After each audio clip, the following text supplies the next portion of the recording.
Hello and welcome to a special interview for The Wire supported by Glenlivet Books.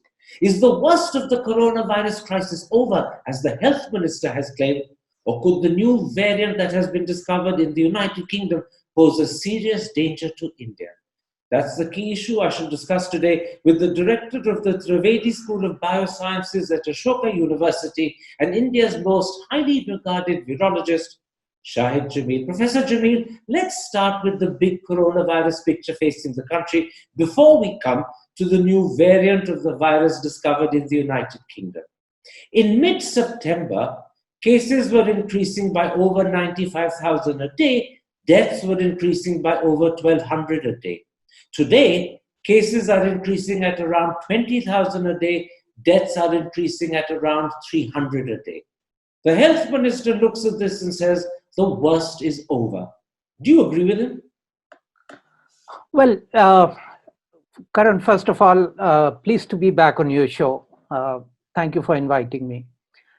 Let us look at the numbers. The world has now about almost 80 million cases, 78 point some million cases, and 1.7 million deaths. India, as you just said, has about 10 million cases and about 146,000 deaths.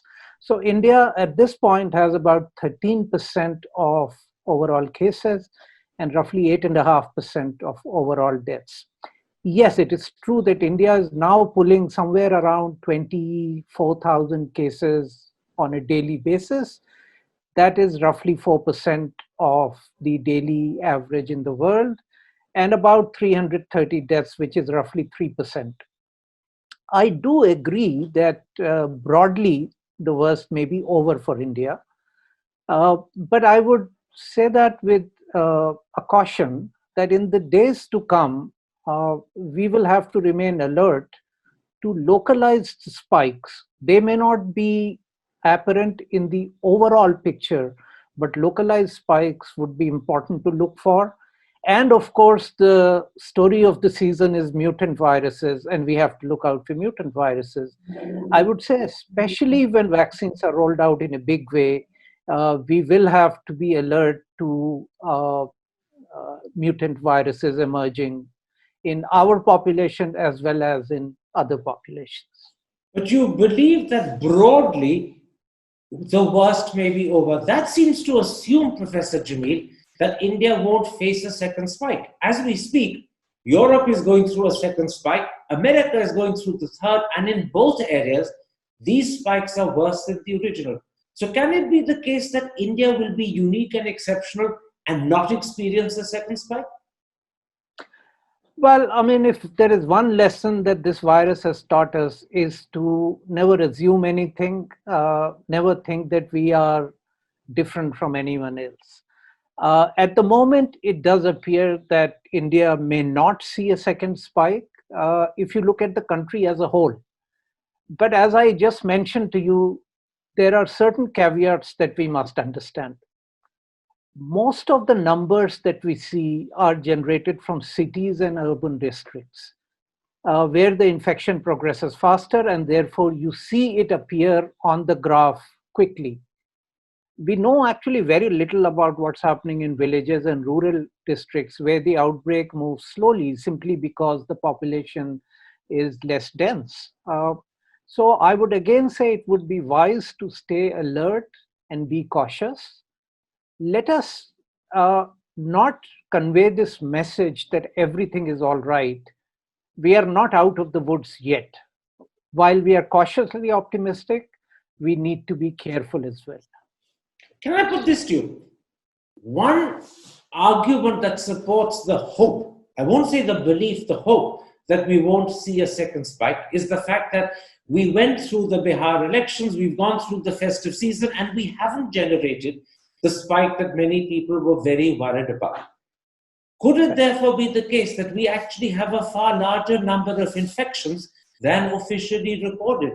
If I recall correctly, the second serological survey, I'm not talking of the first, the second one, suggested that we could have somewhere between 24 and 32 more undetected cases compared to the detected one. So does that explain why we may not have a second spike. We've already got such a large number of people infected that there's an element of herd immunity that's built up.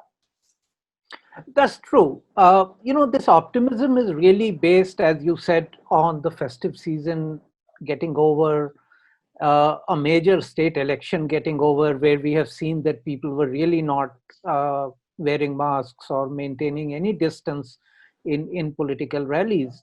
And yet we have not seen a spike in cases. So I would have one caution and maybe some loud thinking based on what you just said. The caution is again that our numbers come largely from cities, and we have very little idea of what's happening in villages in rural India. The outbreak would move slower in these areas and could spike later. The loud thinking on my part is that we may already have 30 to 40% of Indians already infected. Uh, and this number in densely populated areas, urban centers, urban slums, could be as high as 50 to 60%. Uh, I am aware that some models are predicting this. There are some other models that are going to release their results over the next few days that seem to be agreeing with this. Uh, this is also, my thinking is also based on extrapolation from the second ICMR serosurvey that you just spoke about, that gave rise to a factor of 15 to 20 fold. If we go by that, 10 million cases today will translate into 150 to 200 million cases. But remember that that survey is already 2 months old. Infections have moved on, infections have continued to happen. Uh, so I would say that this is possibly one viable explanation for the observation that the numbers are going down. With less susceptible people, the number of new cases will also drop with time, and the virus will also reduce its virulence. So this may be an explanation for what's happening.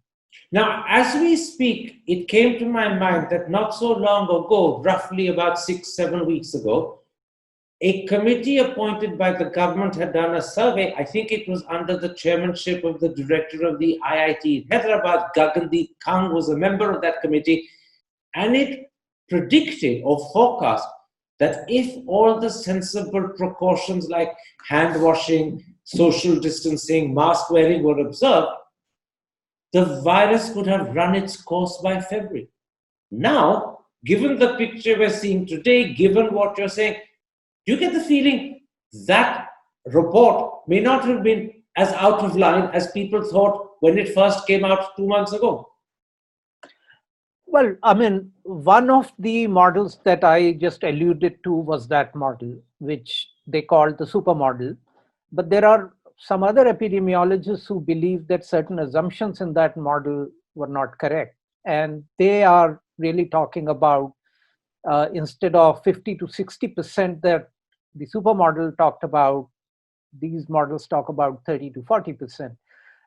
Whatever may be the case, I do hope that for once these models are correct and we are over by February. But knowing how viruses change, you are seeing something happening in real time today. Uh, I would be very cautiously optimistic. I would not really give up uh, the methods that we already have to protect ourselves, and that is masks and distancing and all of that. Against this background, Professor Jameel, let's now come to the new strain of the virus that has been detected in the United Kingdom and which has created Right. considerable alarm, largely because it's said to be 70% more infectious. Now, that 70% figure has been derived from modeling, not really from scientific experimentation in laboratory conditions. So, how Right. credible, how accurate is that 70% figure?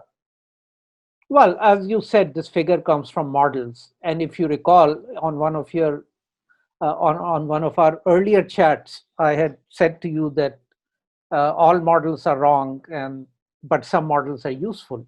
So, it is yet to be proven whether the 70% figure is correct or not. But, instead of being fixated on this figure, on this number, I think it's sufficient to be concerned that there is a mutant virus, that there is a variant virus that is circulating widely, and it is already causing about 60% of infections in the UK that are happening at this time. That's enough cause to be concerned.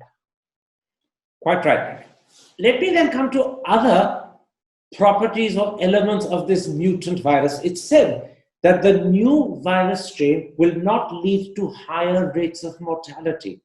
But if it's more infectious, it's bound to create more cases. And if it creates more cases, it's bound to lead to more deaths. So surely deaths in absolute terms will go up, even if in percentage terms they don't. Yes, absolutely. There is no evidence that this variant is more lethal. And by that, what it means is that the case fatality rate, the percent of people dying who have confirmed infection has not seemed to gone up.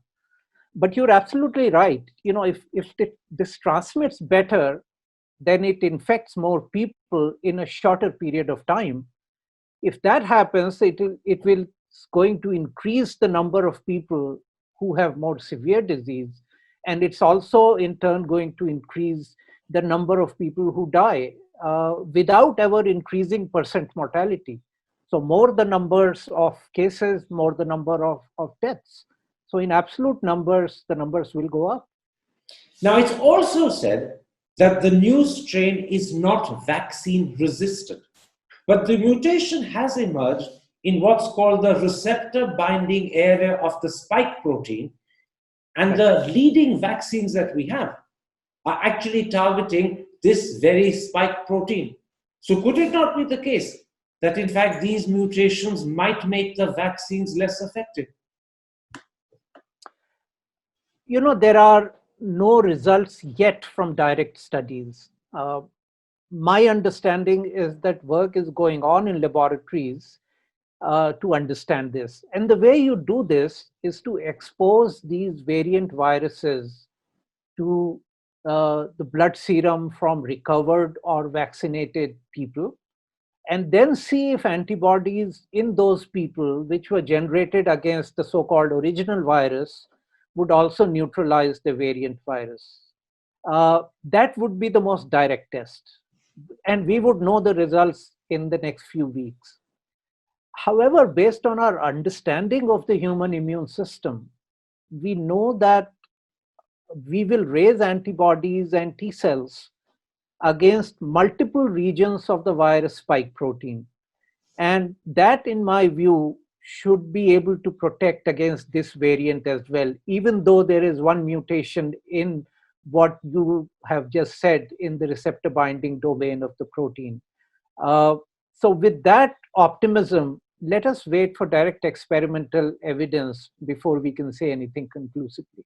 So just to sum up this particular answer about whether this virus is vaccine resistant, you're saying, optimistically speaking, you hope it will not be vaccine resistant. Is that right? Absolutely. Absolutely. You're not sure, but you're hoping it won't be.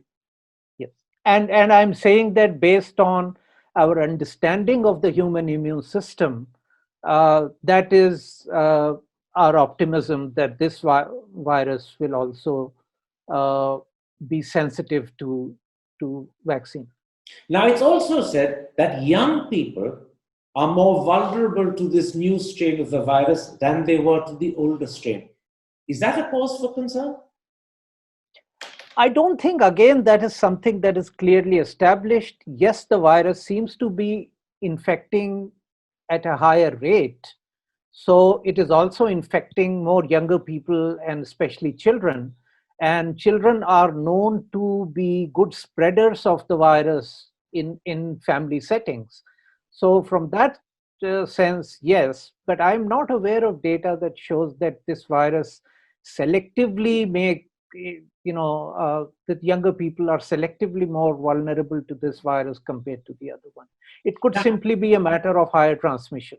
Now, If this virus is more infectious, whether it's 70% more infectious or 50 or 40, if it's more infectious, will it also have an impact on herd immunity?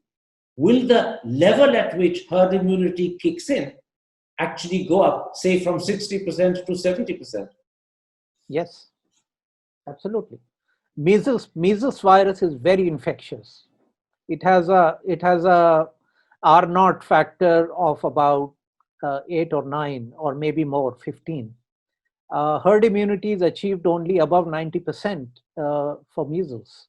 So this is known in virology that for a virus that is highly transmissible, the percent of people who need to be protected to achieve herd immunity also goes up. So just to But sum up, we don't know the real herd immunity factor for this virus. So let's not give people the impression that this has changed drastically. At least not yet. absolutely. We don't want to frighten them. We don't want to give them the impression that the herd immunity level has changed drastically. But nonetheless, you are confirming that if this strain of the virus is more infectious, then the herd immunity level will actually rise. So if it was 60% earlier, it could go up to 65, 70. It will go up. We don't know for sure how much. Possible. Let me raise one other issue. It's reported that this strain of the virus could contain somewhere between 17 and 22, 23 mutations, depending upon which source of information you rely upon. On Right. the other hand, the London Times, quoting Britain's new and emerging respiratory virus threats advisory group, which is the principal body that advises the British government, has said that this group only has moderate confidence in the findings. And the paper then raises the question, is moderate confidence sufficient to require the extreme response we've seen? Are we possibly overreacting? Well, let me switch to Hindustani, and there is a saying in Hindustani, "दूध का जला छाछ को भी फूक के पीता है." We may be seeing that response here. What we are seeing is a response that is based on scientific advice to the UK government. Uh, it may eventually prove that they have gone overboard. But what if if this advice is correct? Hindsight is 2020, but can we afford to wait for that? So that's my answer to this. I think I would rather overreact than underreact in situations like this.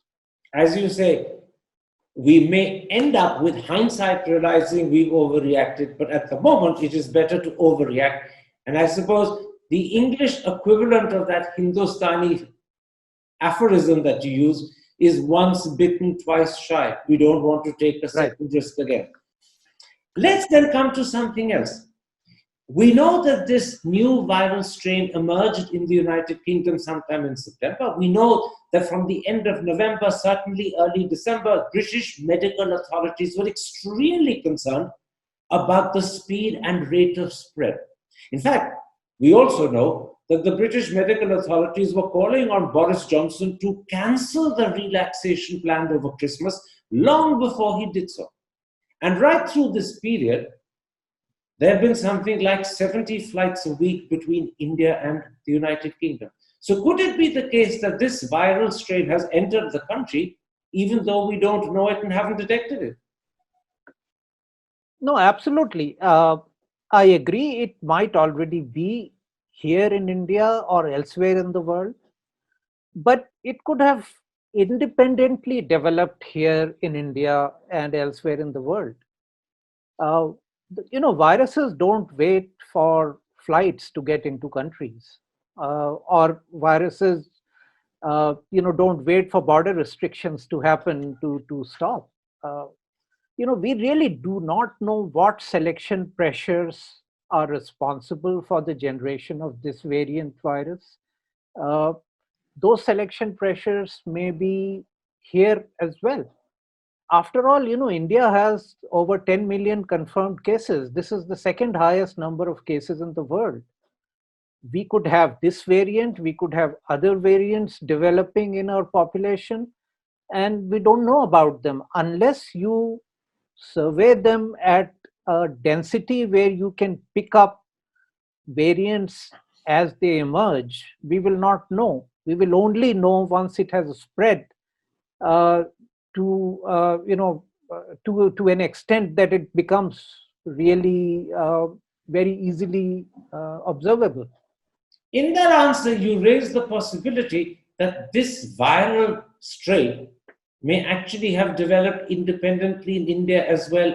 At this moment, we just don't know. Would the reason why you think that's possible be that we have over 10 million cases? And I believe it's true that the greater the number of cases, the greater the chance of mutations. And therefore, if this viral strain has emerged in the United Kingdom, given our Right. 10 million plus cases, it could have also emerged in India. Absolutely. Absolutely. I mean, there is this hypothesis on how this variant emerged.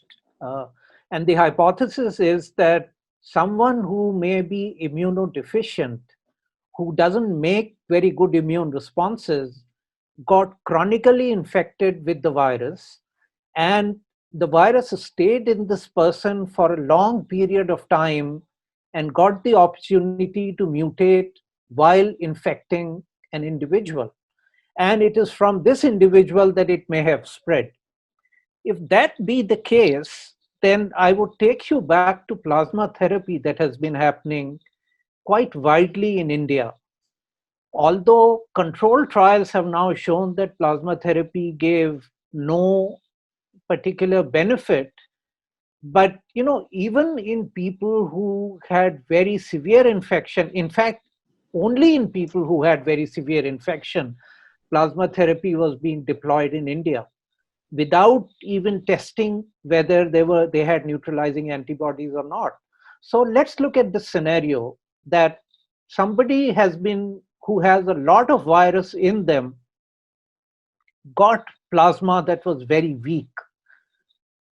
In that weak plasma, there were antibodies that did not fully neutralize the virus, but neutralized it to some extent. And that drove the generation of mutants that would escape antibody responses. It is sort of similar to using low dose antibiotics that drive antimicrobial resistance. It's no different than that. It's possible. I'm just doing some loud thinking. I'm not saying this has happened, but this is a possibility. These are the kinds of selection pressures on viruses that can cause such mutations. You're saying something very important, although you have said this is loud thinking. But I'm just repeating it in a nutshell for the audience so that you can correct whether we've understood it correctly. Because India relied fairly heavily on plasma therapy, and because in many instances people who had very low levels of viral infection, their plasma was being used for others, this plasma which had weak antibodies may have only partly neutralized the infection Right. to those it was given, and therefore the remaining infection could have mutated and could have created new strains. And that's Right. one reason why we may have mutant variations that may be equally infectious. It's just that we don't know about it. Have I understood you roughly correctly? I know I'm Yes, not a scientist, broadly, but this is broadly, yes, yes. All I'm saying is that strong antibody responses, strong antibodies in plasma will neutralize the virus. Weak antibodies in plasma are not going to fully neutralize the virus. In fact, it will drive evolution of viral variants. This is a very well understood principle in microbiology. This also suggests that the reliance on plasma therapy could have been a mistake. Certainly, with hindsight, we may regret it. Well, I mean, plasma without first having tested for neutralizing antibodies and just giving plasma in the hope that people will recover, it's like just giving expired antibiotics to somebody in the hope that they will recover. And the mistake we made was to give plasma without testing for neutralizing antibodies. That test should have Yes. been done, but it wasn't done. To my understanding, that was not being done. Only total antibodies were being checked, but total antibodies give no indication of how much neutralizing antibody is there. Let me then ask you a blunt question. Does this amount to neglect, or is that too strong a term? Good intention, but without sound scientific understanding. That sounds like a euphemism and polite way of saying it. But I'll just repeat what you said. Good intention, but without sound scientific understanding. Let me then move and put this to you. Viral mutations are detected by genome sequencing. Britain has, I'm told, perhaps the world's best system of genomic sequencing. Certainly everyone in Europe seems to acknowledge that.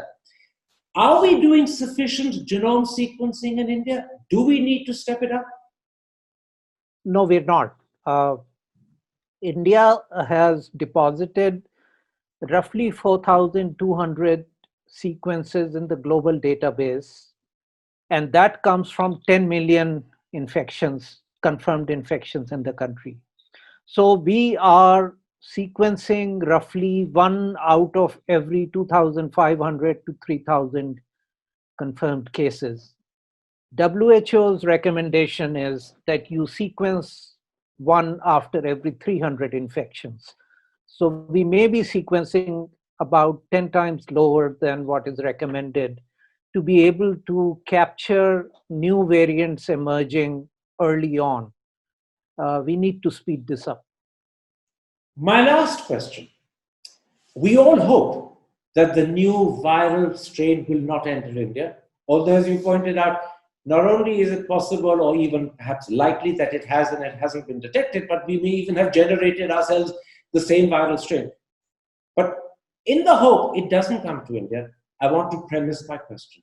If it then does end up coming and it proves to be 70% infectious, can our healthcare system handle the increase in cases as well as the inevitable increase in deaths? Well, that depends on multiple factors. Let's say a virus enters the country which is 70% more infectious. Now, remember that is 70% more infectious to people who are still susceptible.